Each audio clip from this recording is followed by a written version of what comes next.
جتنا انسان کا تعلق قرآن سے مضبوط ہوتا ہے اتنا وہ اللہ کی رحمت کا زیادہ مستحق بنتا ہے۔ ارشاد ربانی ہے، ہم نے قرآن کو شفا بنا کے اتارا ہے اور رحمت بنا کے اتارا ہے۔ کوئی رحمت کا متلاشی ہے اس قرآن سے تعلق جوڑے۔ کیسا تعلق؟ جیسا صحابہ کرام کا تعلق تھا۔ عمر رضی اللہ تعالیٰ عنہ کو دیکھیے، تھے تو انسان ہی نا، لیکن کتنے پیارے انسان، سبحان اللہ۔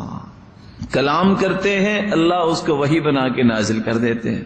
بیت اللہ میں آئے، آ کے کہتے ہیں یا رسول اللہ صلی اللہ علیہ وسلم، اگر یہاں مقام ابراہیم پہ 2 رکعتیں پڑھ لیں تو؟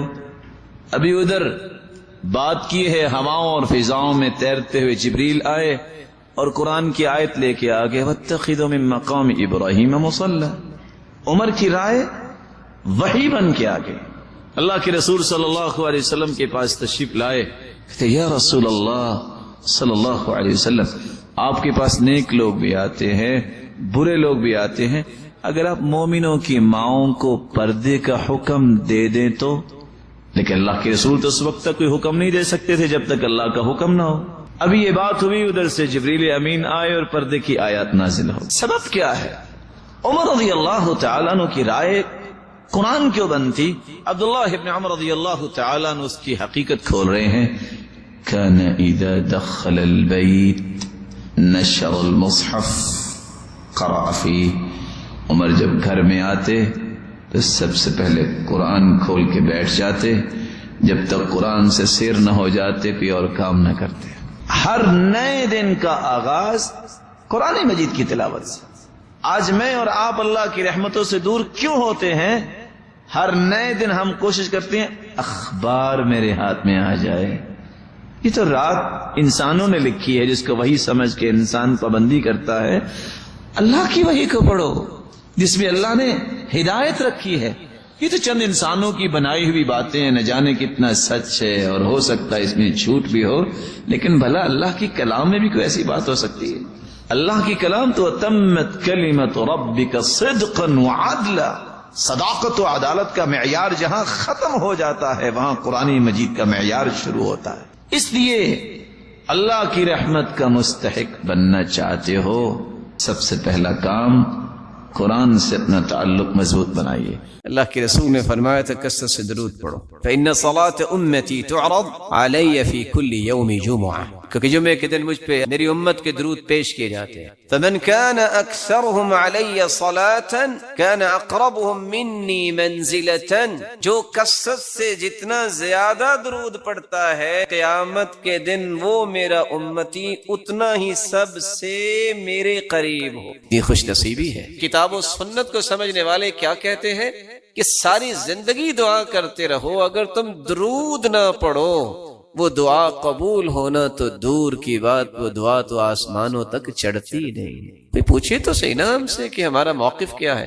خود سے ہی بات بنا کے کہہ دیں کہ قرآن و سنت کو ماننے والے ایسا کہتے ہیں؟ ہم تو نہیں ایسا کہتے۔ ہم تو کہتے ہیں دنیا میں سب سے بڑا خوش نصیب ہی وہ ہے جو اللہ کے ذکر کے بعد سب سے زیادہ درود پڑھتا ہے۔ رسول اکرم صلی اللہ علیہ وآلہ وسلم نے اسی لیے صحابہ کرام سے کہا تھا من صلی علیہ او سأل لی الوسیلہ حقت علیہ شفاعتی یوم القیامہ، جو شخص درود پڑھتا ہے اور پھر میرے لیے وسیلہ طلب کرتا ہے، قیامت کا دن ہوگا میں اس امتی کی شفاعت کروں گا، سفارش کروں گا۔ صحیح ترغیب کی روایت 1668 رسول اللہ صلی اللہ علیہ وسلم نے فرمایا اول الناس بی یوم القیامہ اکثرهم علی صلاۃ، قیامت کے دن سب سے پیارا اور قریبی میرے وہ ہوگا جو سب سے زیادہ مجھ پہ درود بھیجنے والا۔ بلکہ اللہ کے رسول صلی اللہ علیہ وسلم نے فرمایا تھا ابخل الناس من ذکرت عنده فلم يصلي علی،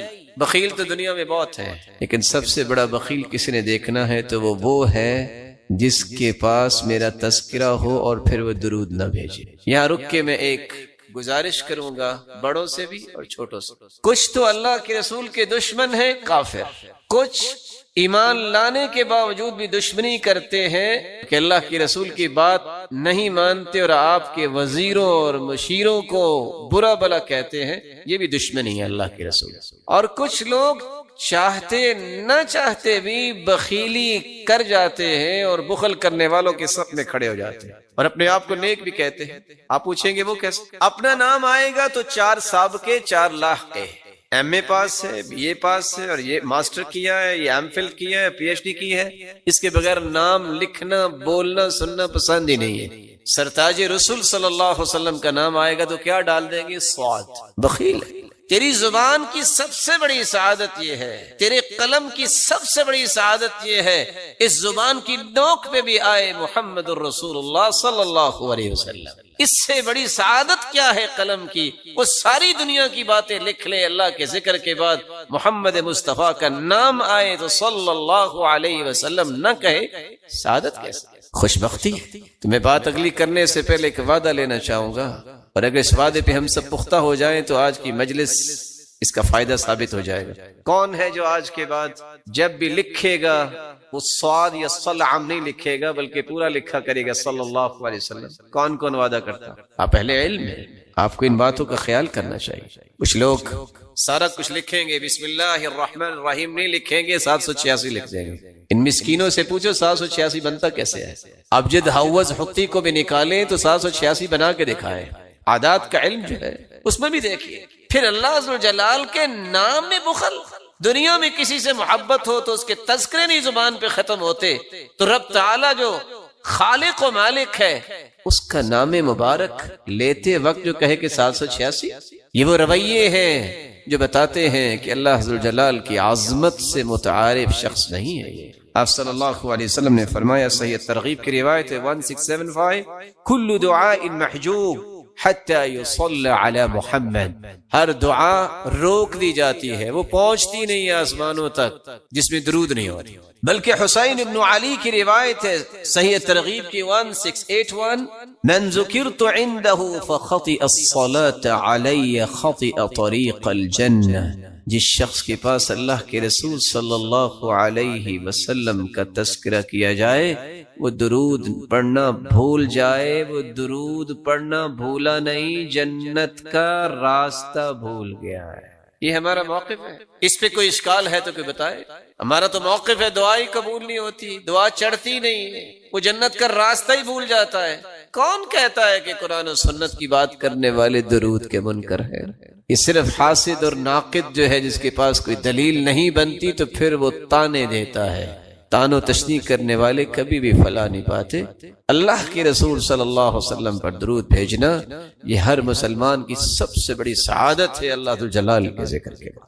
آپ صلی اللہ علیہ وآلہ وسلم کی محبت کا یہ تقاضا کہ آپ پر درود پڑھا جائے، اس کے بارے میں ایک ضروری بات سمجھنے والی ہے۔ کتنے لوگ ترجمہ کرتے ہیں ان اللہ وملائکتہ یصلون علی النبی، ان اللہ وملائکتہ، بے شک اللہ ذو جلال اور اس کے فرشتے، یصلون علی النبی، وہ نبی پر درود بھیجتے ہیں۔ یہ ترجمہ ٹھیک نہیں ہے۔ یا ایھا الذین آمنوا صلوا علیہ وسلموا تسلیما، اے مومنو تم بھی درود پڑھو۔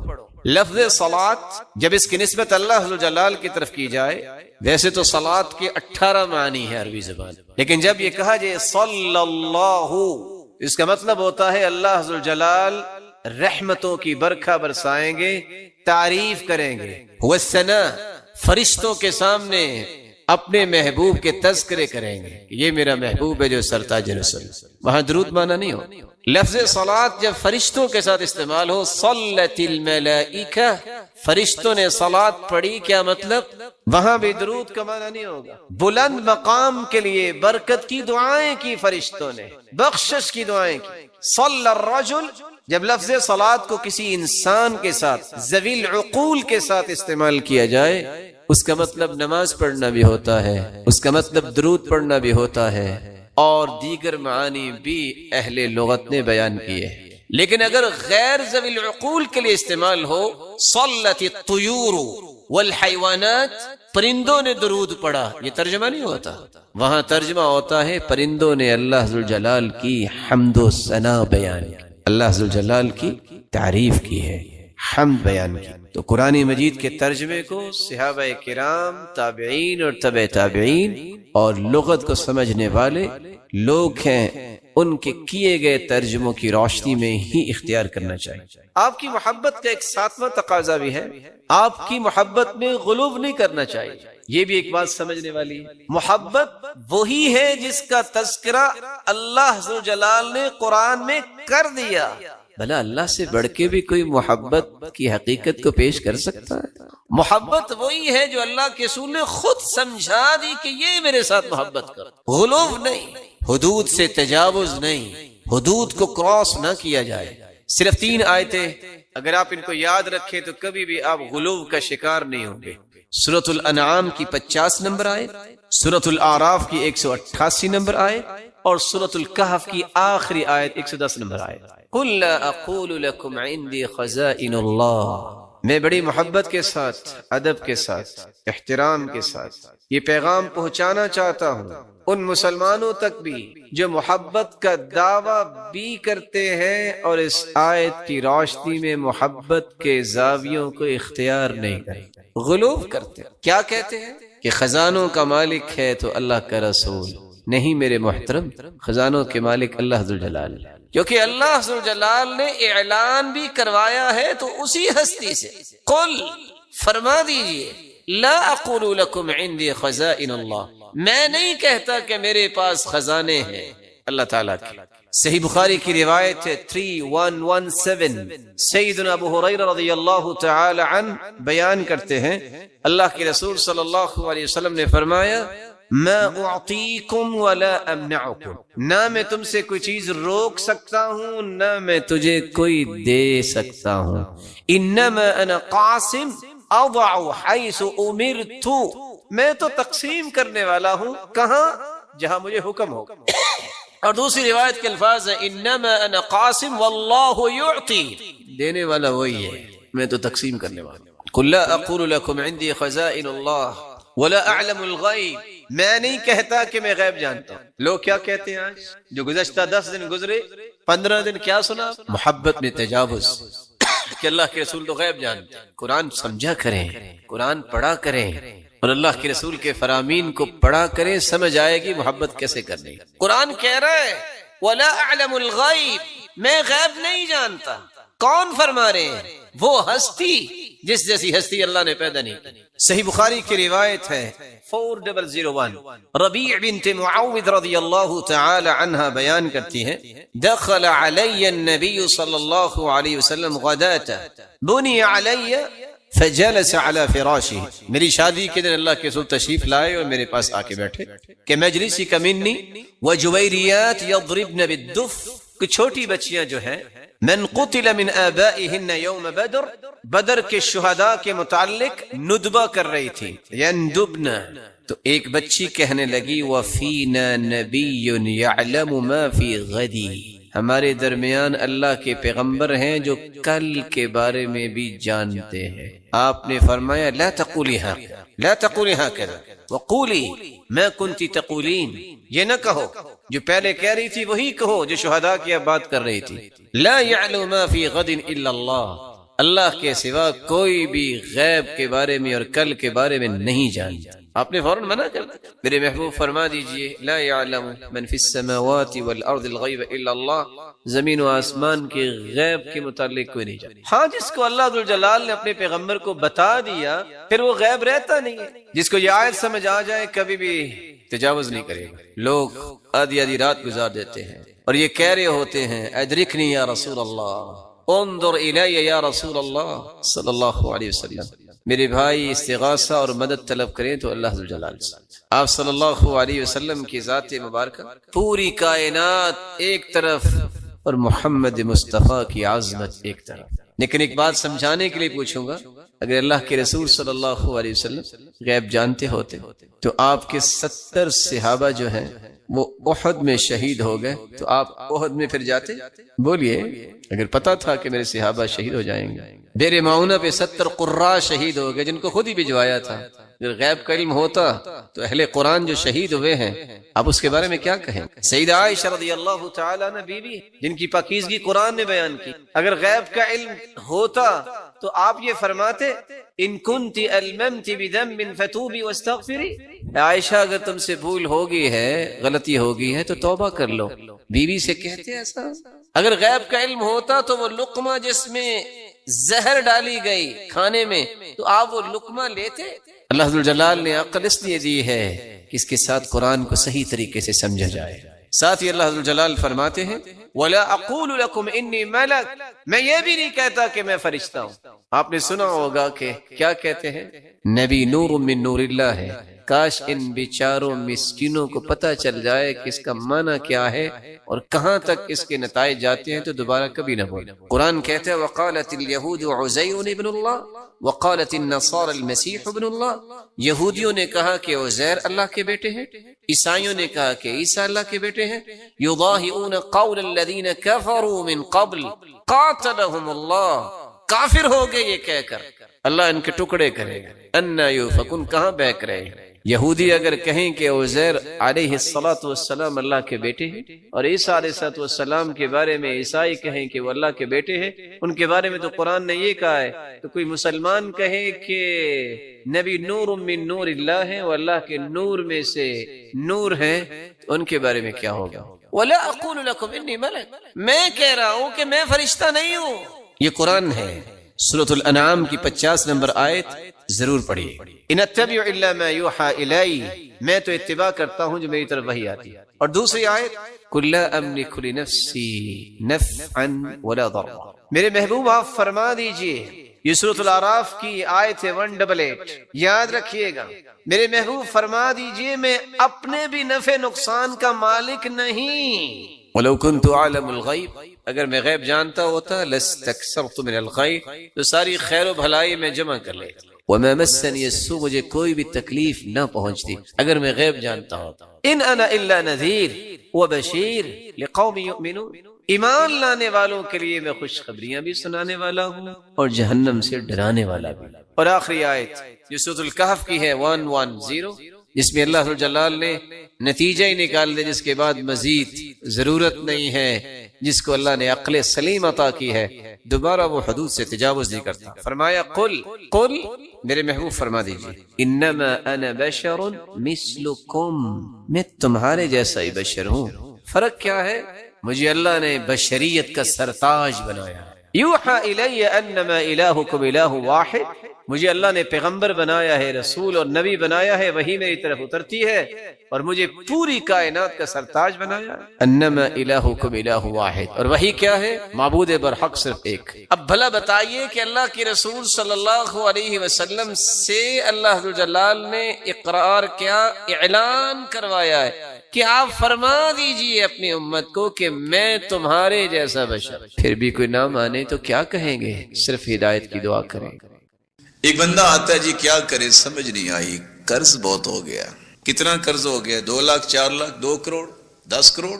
ہاں کچھ بیچارے بغیر دیکھے چھلانگ لگاتے ہیں تو اپنی ٹانگیں تڑوا بیٹھتے ہیں۔ اتنا کو قدم اٹھاؤ نا جتنا آپ سہ سکو۔ پہاڑ جتنا قرض ہو، پہاڑ کہہ رہا ہوں، اور یہاں جاننے والے ہیں وہ لوگ، علم پڑھے ہوں گے کہ پہاڑ کی ماہیت اور ساخت کیا ہوتی ہے۔ پہاڑ جتنا اوپر نظر آ رہا ہوتا ہے اس سے زیادہ نیچے بھی ہوتا ہے۔ صحابی آئے اللہ کے رسول صلی اللہ علیہ وسلم کے پاس، آپ نے فرمایا الا اعلمک کلمات، میں تمہیں کچھ کلمات سکھا دیتا ہوں، یہ تم پڑھ لینا۔ لو کان علیک مثل جبل صبیر دین اذهبه اللہ عنہ، اگر تیرے اوپر صبیر پہاڑ جتنا بھی قرض ہوگا، یہ کلمات پڑھ لینا، اللہ اس قرضے کو دور کر دے۔ اللہم اکفنی بحلالک عن حرامک واغننی بفضلک عمن سواک۔ اس کا فائدہ آخرت میں تو ہوگا، سنت پہ عمل ہوگا، دنیا میں قرض ختم۔ یہاں ایک اور بات بھی میں آپ کی خدمت میں ادب سے پیش کر دوں۔ کچھ لوگ کہتے ہیں کیسے ہوگا؟ اللہ کا امتحان نہیں لیتے، نعوذ باللہ، اللہ تعالیٰ کو چیک نہیں کیا کرتے کہ اچھا کرتے ہیں کریں، یقین شرط ہے۔ وہ میمون بن مہران کے ماموں نے جب یہ عمل تھا کہ جب بھی وہ جاتے تو لوگوں کو مال تقسیم کرتے. کہتے ماموں جان آپ کا گزارا کیسے ہوتا؟ آپ بانٹتے ہی رہتے. کہتے بیٹا جتنا میں دیتا ہوں نا اس سے زیادہ اللہ مجھے دے دیتا ہے. کہتے اچھا. وہ جتنے درہم و دینار تھے اس نے بانٹ دیے, 1 دن 2 دن 3 دن. کہتے ماموں جان مجھے تو نہیں ملا.